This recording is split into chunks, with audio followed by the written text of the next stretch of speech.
The dress was perfect, except for one stitch.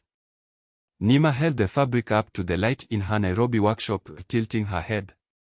The embroidery on the left sleeve was hers. The embroidery on the right sleeve was hers too. But the stitch joining them at the shoulder, that wasn't her knot. That wasn't her thread. Someone had been inside her work. She set the dress down slowly, her fingers trembling not with cold but with the first whisper of a truth she didn't want to hear. Somewhere in this city, someone was wearing her designs before she could even launch them. Nima and Zawadi Designs. That's what the sign said on the door of the small studio in Kilifi. Nima created. Zawadi handled the business, the orders, the invoices, the suppliers, the deadlines. They had been friends since primary school in Mombasa, roommates at university in Nairobi, and now partners in the fashion label that was starting to turn heads across East Africa. Nima drew the patterns. Zawadi made the calls. It worked. Or so Nima believed, standing in the warm light of their shared dream, and not knowing that the call Zawadi made last night wasn't to a supplier. It was to someone else entirely. Omari called on a Thursday. He owned a textile shop on Westlands Road and had been one of Nima's first stockists, a believer before anyone else believed. His voice was careful. Controlled. Nima, I don't know how to say this. But there's a label called Mavotsi launching next week. Their collection looks familiar. She drove to Westgate Mall that afternoon and stood in front of a window display she had never seen before.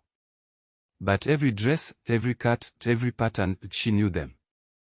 Because she had drawn them. In her own sketchbook. 3 months ago. The designs hadn't launched yet. They were still on her desk. In her studio. In the studio she shared with Zawadi. Nima took the overnight bus to Lamu. She needed her grandmother's quiet kitchen, the smell of cardamom and old wood, the sound of the ocean through the carved window. She sat on the stool where she'd learned to sew at 8 years old, watching Bibi's hands work the fabric with the same steady rhythm. Bibi, someone is taking my designs. The ones that haven't launched yet. The ones only I. She couldn't finish. Bibi didn't look up. She just threaded the needle, slow and sure, and then said the words that would change everything. Kikulacho ki NGUONI. The thing that eats you is in your own clothes. Nima drove straight from the bus station to Omari's shop. He showed her the Mavotsi lookbook, launch photos, fabric swatches, a whole collection. Every silhouette matched her unreleased designs. The off-shoulder drape from her spring line. The kite-edge panel blazer from the collection that hadn't been cut yet. Even the signature hidden pocket she'd designed last month. They launched before you, Nima, Omari said quietly. Same cuts. Same details. Same hidden pocket. Someone gave them your sketchbook. The sketchbook that stayed in her studio. In the studio she shared with Zawadi. Who had a key? Who handled all the supplier calls? Who was always the last to leave? Nima said nothing. She went back to the studio and worked as if nothing had changed. Zawadi arrived at 10, as she always did, with lattes and a bright, good morning, partner. Nima accepted the latte, opened her laptop, and watched.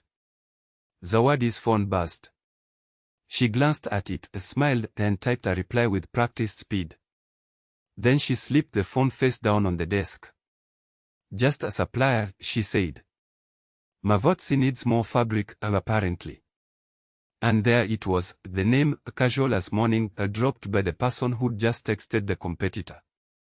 Nima's fingers stayed on the keyboard. But inside is something crystallized. Cold. Clear. Certain. Mavotsi's launch party was at a rooftop bar in Westlands. Nima saw the photos on Instagram, influencers in her cuts, her silhouettes, her hidden pocket detail. And there, in the third photo, smiling beside the Mavotsi founder, was Zawadi. Wearing a dress Nima had designed. At a launch for a brand built on stolen work. The comments said, "Stunning collection, and where can I buy?" But all Nima could see was her own stitches on someone else's runway, her best friend's hand on someone else's shoulder, then the proverb echoing through her skull like a drum, "The thing that eats you is in your own clothes." Nima installed a small camera in the studio that weekend, positioned above her desk where the sketchbook lived. On Monday, she left early, a non-existent meeting with a fabric supplier, she told Zawadi. Then she sat in her car in the parking garage and watched. At 9:47 a.m., Zawadi arrived. At 9:52, she opened Nima's sketchbook. At 9:54, she photographed every page with her phone. At 9:58, she sent the photos. Nima could see the WhatsApp notification with the preview of her own designs. Then Zawadi closed the sketchbook, wiped the desk with her hand as if erasing evidence, and at 10:01, she texted Nima, "Just arrived. Starting on the spring line cut list. XO." For 2 weeks, Nima said nothing. She sketched new designs, beautiful ones, her best work yet, and left them in the sketchbook as always. Each morning, she checked the camera. Each morning, Zawadi photographed them between 9:45 and 10 o'clock. Nima let the evidence build. She consulted a lawyer. She documented every stolen design, every corresponding Mavotsi launch, every timestamp. She called Omari and asked him to save the Mavotsi lookbook with dates. She called Bibi and said, "I am going to be fine, Bibi.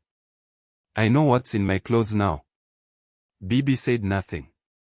She just hummed a little, the way she did when Nima was a child and had finally solved a puzzle. The mistake was small. A signature stitch. Nima had a habit, a tiny, almost invisible detail she put in every original design, a single backstitch in kitenge fabric at the collar, shaped like a seedling. A tree growing. Her grandmother had taught her that stitch when she was 7. Zawadi, in her hurry to photograph and send, never noticed it. But when Mavotsi's 5th collection launched, there it was, Nima's seedling stitched into someone else's dress on someone else's runway. Proof. Absolute. Undeniable. The seedling that Bibi had planted decades ago now grew inside the thief's own clothes. Kikulacho NGUONI MWAKO, even the stolen garment carried the mark of its true maker. Nima called Zawadi to the studio on a Friday evening. The light was golden through the windows, casting long shadows across the cutting tables. She played the footage on her laptop. Photograph after photograph. WhatsApp message after message. Zawadi's face went still. Then her mouth opened, but no sound came out. "You are in my clothes, Zawadi," Nima said quietly. "Kikulacho NGUONI MWAKO. You are the one eating me from the inside." Zawadi reached for her phone. Nima's hand was faster. The partnership agreement, annotated by the lawyer, sat on the table. Full dissolution. Intellectual property reclaimed. Consequences legal and financial. Zawadi left without another word. The studio was quiet that night. Nima sat alone at her desk, the laptop closed, the sketchbook open to a blank page. No partner. No confidant. Just a pencil and the sound of Nairobi traffic below. She thought about laughing at shared jokes, late nights with wine, designing the spring line, the way Zawadi always said, "Our designs, never your designs." It was always ours. And every ours had been a door that Nima left open, not knowing who was walking through it with a camera phone. She called Bibi. No answer. So she called again. And Bibi's voice, calm as the Lamu tide, said, "You didn't lose a friend, Nima. You found out who she was." Nima's new collection launched 3 months later. Meaty, trees. Every dress bore the seedling stitch at the collar, but now it wasn't hidden. It was the logo. The signature. The thing that said, "This came from Nima's hands, and no one else's." Omari was her first stockist again. This time, she ran the business herself, the orders, the invoices, the deadlines. Her studio, her rules, her keys. The Mavotsi brand folded within 6 months after legal action reclaimed the stolen designs. Zawadi vanished from the industry. But Nima didn't celebrate. She just sewed. One stitch at a time. The seedling grew into a tree. And she never forgot her grandmother's warning, stitched into every garment she would ever make. Bibi sat in her Lamu kitchen, stitching a new kitenge dress for Nima's first solo fashion show. Outside, the ocean whispered against the coral walls. She hummed as she worked, with the same song she'd hummed when Nima was 7 and learning to hold a needle. But this time, she didn't hide the seedling stitch at the collar. She made it bold. A tree. Growing from thread and wisdom. Kikulacho NGUONI MWAKO, she said to the empty kitchen, threading the needle one more time. That which eats you is in your own clothes. She had always known about Zawadi. Grandmothers always know. They just wait for their children to see with their own eyes. Because the truth that comes from outside is a warning. The truth you discover yourself, that's wisdom. The show was at the National Museum courtyard, under acacia trees strung with warm lights. Nima's models walked the runway in garments that told a story, every seedling stitch visible, every pattern original, every cut designed by hands that had survived betrayal. Omari sat in the front row, the first to clap. Bibi watched from the live stream in Lamu, her sewing in her lap. When the final model turned, wearing the dress with the seedling stitch in gold thread at the collar, the audience rose to their feet. Not because the fashion was revolutionary. Because everyone in that room had been beaten by something close. And they recognized the truth in the proverb, as stitched into fabric, made visible at last. Months passed. Nima's label grew the way healthy things grow, slowly, from roots. She hired a small team, not a partner this time, but employees with clear contracts and clear boundaries. She learned what Bibi had always known, that trust is earned slowly and tested often, and that the people closest to you must be held to the highest standard, not because you're suspicious, but because proximity is power. She still spoke to Zawadi's empty chair sometimes. Not with anger. Just with a quiet understanding that betrayal doesn't come from strangers. It comes from inside your own clothes. And the only remedy is to learn the stitch that can't be copied, the one your grandmother taught you when you were 7. Nima's second collection was called NGUONI, in the clothes. Every piece bore the seedling stitch, now a registered trademark. The opening look was a flowing kitenge gown with an off-shoulder drape, the same silhouette that Zawadi had stolen. But this time, the seedling was embroidered in gold across the front. Not hidden. Declared. Nima stood backstage as the curtain rose, her hands steady. No partner. No shared credit. No one in her clothes who wasn't supposed to be there. The audience gasped. The reviews called it the most honest collection of the year. And somewhere in Lamu, an old woman smiled and picked up her needle. The letter arrived on show day, written in Bibi's careful hand on handmade Lamu paper. My Nima, I knew about Zawadi before you did.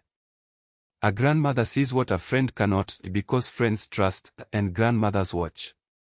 I did not tell you because the lesson your own eyes teach you stays forever. The lesson your ears hear twice fades by morning. You have made the seedling into a tree. Now teach others to see the insects in their own fabric. With all my stitches, Bibi. Nima pinned the letter inside the collar of her show jacket, right over her heart beside the seedling stitch. 2 kinds of invisible protection. Ancestors and evidence. That evening, with the show done and the reviews glowing, Nima walked out of the museum courtyard into the Nairobi night. The acacia trees were quiet. The stars were out, the same stars that shone over Lamu, over Mombasa, over every Swahili grandmother who ever warned a child about the thing that eats you from within. She thought of Zawadi's smile, warm and close and hungry. She thought of the sketchbook on the desk, the phone camera, the stolen designs worn on another runway. And she thought of Bibi's words, ancient and sharp as a needle, Kikulacho NGUONI MWAKO. The thing that eats you is in your own clothes. The closest danger is the one you trust. The deepest wound comes from the hand you hold. Kikulacho ki NGUONI MWAKO. That which eats you is in your own clothes. It is one of the oldest warnings in Swahili wisdom, and one of the most painful to learn. Because the betrayal that hurts most always comes from inside. If this story resonated with you, share it with someone who needs to hear it. And type Kikulacho in the comments below, we read every single one. I am Methali Stories, and we will see you in the next proverb. Asante sana.